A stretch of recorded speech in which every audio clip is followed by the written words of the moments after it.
And Harris's campaign is seeing a surge of the core groups I mentioned, that inner core, including excited young people who are dancing their way into viral moments and people noticing them. And they can not only upend this year's electorate by joining it, right, especially if they're of an age where this would be the first election they vote in, they can also be powerful messengers online and in the field.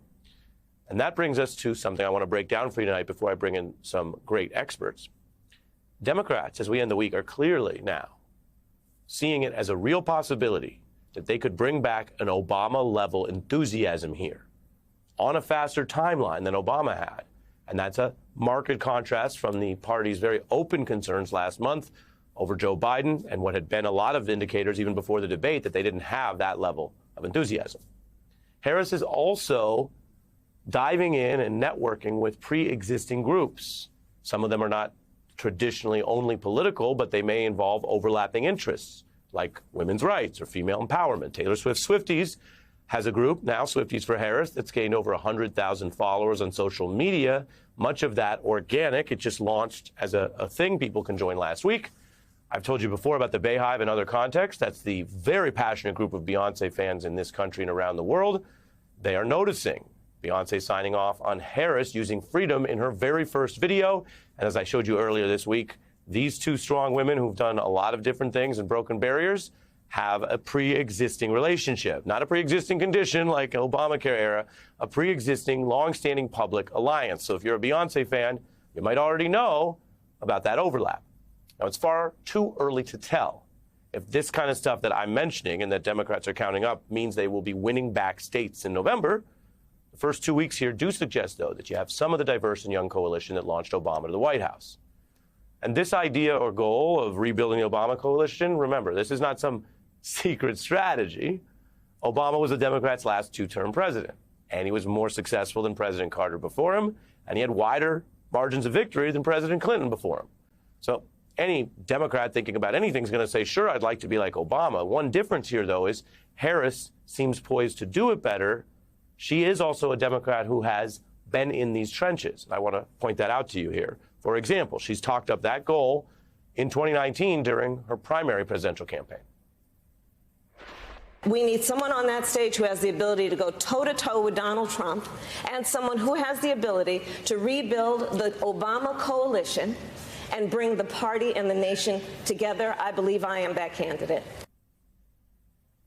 Many Democratic voters agreed on that goal, rebuild the coalition. They did not agree with her that she was that candidate in that moment. I showed you that clip there from 2019. Indeed, it was Obama's own vice president, who had almost been fully counted out of that race after losing Iowa and New Hampshire, that the Democratic Party turned to. And the big reason we know Veep stakes matter as we think about Harris announcing as soon as next week, well, once you pick a VP, they are in that very key driver's seat. And it is now Biden's VP trying to finish this relay race.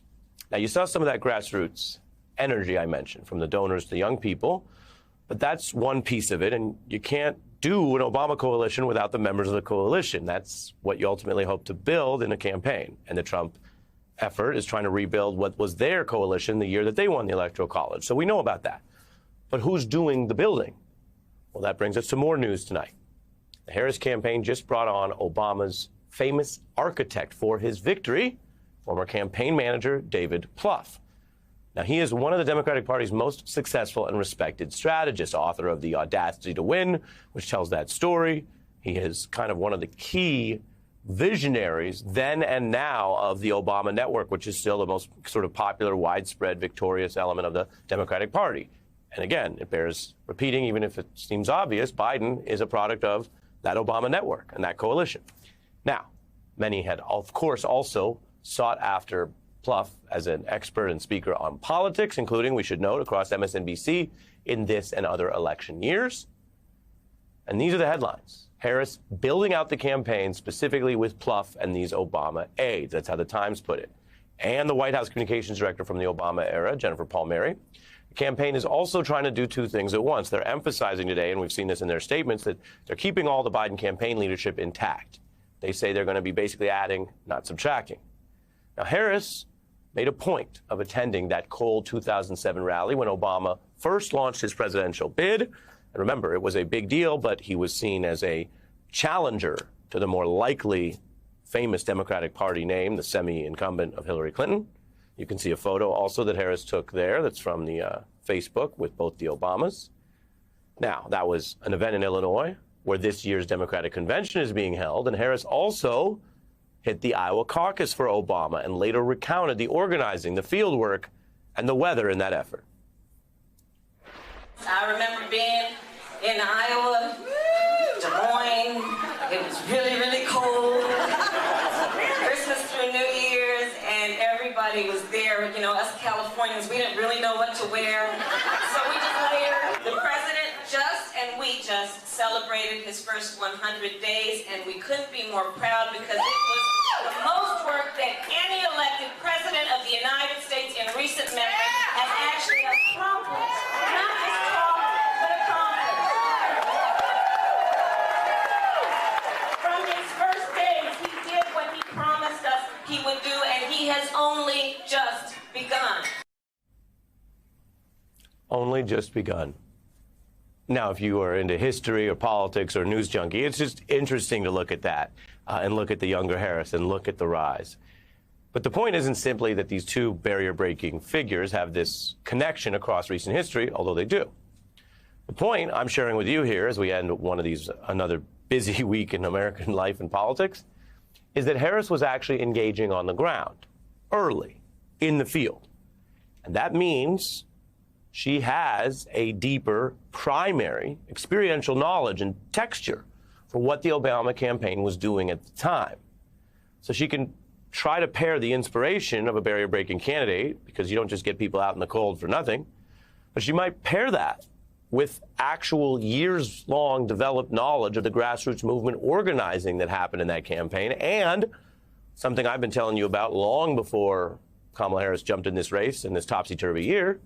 Some of the more successful candidates these days, whether it's Harris, as we're seeing in the last 2 weeks, or AOC, who came out of nowhere to beat a member of the Democratic establishment, the third piece is something Obama also had: a pretty modern, open-minded posture towards American culture and the internet, which helped Obama leap past opponents before some of them even knew what was happening. Now, again, David Plouffe was as central to that organizing as Obama was to the vision, the messaging, the policy. And while the past doesn't repeat itself exactly, Harris actually is trying to do a lot more with less time than Obama 1.0. So it's not the same playbook. And if it were a playbook, you'd have to condense it down. Instead of whatever, 4 quarters of a football game, you'd have, I don't know, maybe the fourth quarter. But here we are in the first 2 weeks, and her supporters are, on some measures so far, doing exactly that: more, faster. Breaking fundraising records from Bernie to Obama. It's not a secret that time is short. It was part of the conversation that any Democrat with a pulse heard during the difficult debates over President Biden and whether he should stay or go. And President Obama has, by the way, returned the interest and the favor, if you will, to Kamala Harris. He has backed her at every step of her career, from San Francisco DA to the Democratic nomination. A dear, dear friend of mine, so I want everybody to do right by her. San Francisco District Attorney Kamala Harris. Kamala Harris knows you've got to be fearless against the special interests. As Attorney General, Kamala fought the big banks that took advantage of homeowners across the country, and she won. As your senator, Kamala Harris will be a fearless fighter for the people of California every single day. And my friend Kamala Harris, he's chosen an ideal partner who is more than prepared for the job. Michelle and I couldn't be prouder to endorse you and to do everything we can to get you through this election and into the Oval Office.